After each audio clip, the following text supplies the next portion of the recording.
টোশিকাজু Kawaguchi লেখা সিরিজের প্রথম বই before the coffee gets cold এর প্রথম গল্প দ্য লাভার্স অবলম্বনে রচিত শহর ছাড়ার আগের কফি। আজকের আমাদের এই আলোচনা একটা অন্যরকম গল্প নিয়ে।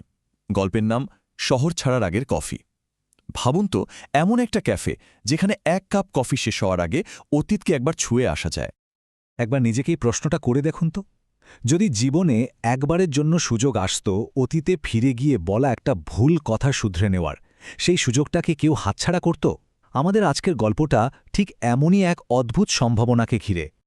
গল্পের কেন্দ্রবিন্দুতে আছে ঢাকার কারওয়ান বাজারের একটা ক্যাফে, নাম নিশুত রাত।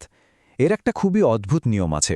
বলা হয় ওই ক্যাফের একটা বিশেষ চেয়ারে বসলে নাকি অতীতে ফিরে যাওয়া যায়, কিন্তু শর্ত একটাই, আর সেটা হলো কফিটা ঠান্ডা হওয়ার আগেই বর্তমানে ফিরে আসতে হবে। এটাই এখানকার একমাত্র আর সবচেয়ে গুরুত্বপূর্ণ নিয়ম। তো চলুন, গল্পটা বুঝতে হলে আমাদের একটু পেছনে যেতে হবে, ঠিক 1 বছর আগে, যেখানে দুটো মানুষের সম্পর্ক একটা সিদ্ধান্তের কারণে থমকে গিয়েছিল। এই গল্পের একেবারে কেন্দ্রে আছে দুজন মানুষ, সায়রা আর ফারহান। একদিকে সায়রা একজন খুবই সফল ক্রিয়েটিভ ডিরেক্টর, যে কিনা ঢাকায় নিজের একটা জগৎ তৈরি করেছে। আর অন্যদিকে ফারহান একজন আদর্শবান সাংবাদিক, যে সিস্টেমের সাথে লড়তে লড়তে ক্লান্ত। সে এখন দেশ ছেড়েই চলে যেতে চায়।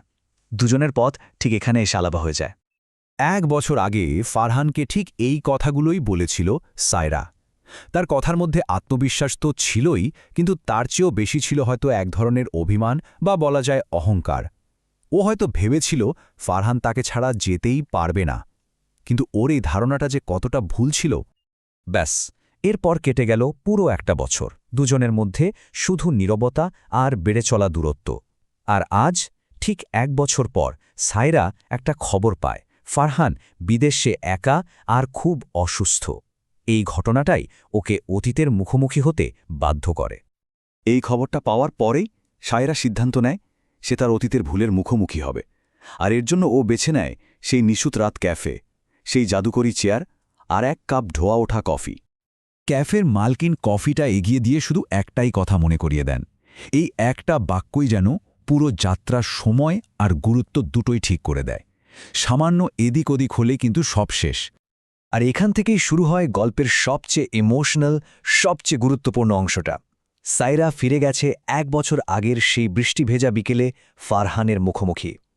এবার ওর কাছে সুযোগ আছে সেই কথাগুলো বলার, যা সেদিন অহংকারের কারণে বলা হয়নি। 1 বছর আগের সেই ফারহান সায়রার সামনে বসা, তার চোখে মুখে সেই একই আকুতি, একই অনুরোধ। একটা ভালোবাসা আর অনিশ্চয়তার ছাপ, যা সায়রা সেদিন হয়তো দেখতে পায়নি বা দেখতে চায়নি। কিন্তু এবার সায়রার উত্তরটা ছিল সম্পূর্ণ অন্যরকম। তার কথায় কোনো অহংকার নেই, আছে শুধু জমে থাকা ভালোবাসা আর গভীর আফসোস। সে ফারহানকে বোঝাতে চায় তার কাছে এই শহর বা তার ক্যারিয়ার কোনোটাই ফারহানের ভালোবাসার চেয়ে বড় নয়। সায়রা তো জানে যা ঘটে গেছে তা বদলানো সম্ভব না, ফারহান তো চলে যাবেই। কিন্তু সে ফারহানকে একটা নতুন প্রতিশ্রুতি দেয়। ও বলে সে জার্মানি আসবে, তবে এবার ফারহানের ক্যারিয়ারের জন্য না, আসবে তাদের দুজনের ভালোবাসার জন্য। শেষ চুমুকটা দিয়ে কফি ঠান্ডা হওয়ার ঠিক আগ মুহূর্তে সায়রা ফিরে আসে বর্তমানে।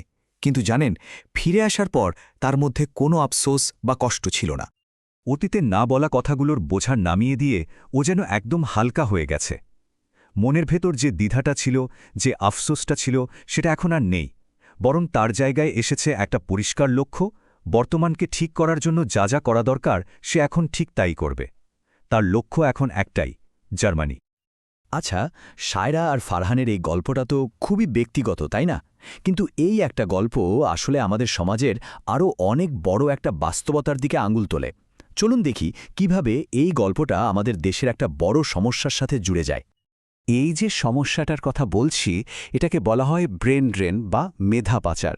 যখন ফারহানের মতো মেধাবী বুদ্ধিমান মানুষেরা নিজেদের দেশে সঠিক সুযোগ বা সম্মান পান না, তখন তারা বাধ্য হন বিদেশে পাড়ি জমাতে। দেখুন, এই একটা গল্পের মধ্যেই ব্রেন ড্রেনের পুরো প্রক্রিয়াটা কি সুন্দরভাবে ধরা পড়েছে। প্রথমত, সিস্টেমের একটা ধাক্কা আছে, যা ফারহানের মতো মানুষদের দেশ ছাড়তে একরকম বাধ্য করে। দ্বিতীয়ত, কেরিয়ার আর নিজের পরিচয়ের একটা টান আছে, যা সায়রার মতো মানুষদের দেশে আটকে রাখে। আর সবশেষে এই কঠিন সিদ্ধান্তের কারণে ব্যক্তিগত সম্পর্কের ওপর যে একটা বিরাট মানসিক চাপ পড়ে তার মানবিক মূল্য। শেষ পর্যন্ত এই গল্পটা কিন্তু আমাদের সবার জন্য একটা বড় প্রশ্ন রেখে যায়। ক্যারিয়ার, নিজের পরিচয় আর ভালোবাসা, এই টানাপোয়েনে দাঁড়িয়ে কখন নিজের জায়গায় থেকে লড়াই করা উচিত আর কখন সবকিছু ছেড়ে দিয়ে শুধু ভালোবাসার পেছনে ছোটা উচিত, এই সিদ্ধান্তটা নেওয়াটা হয়তো জীবনের সবচেয়ে কঠিন কাজগুলোর মধ্যে একটা। টোশিকাজু কাওয়াগুচি লেখা সিরিজের প্রথম বই before the coffee gets cold এর দ্বিতীয় গল্প হাজব্যান্ড অ্যান্ড ওয়াইফ অবলম্বনে রচিত গল্পটি থাকবে পরবর্তী ভিডিওতে।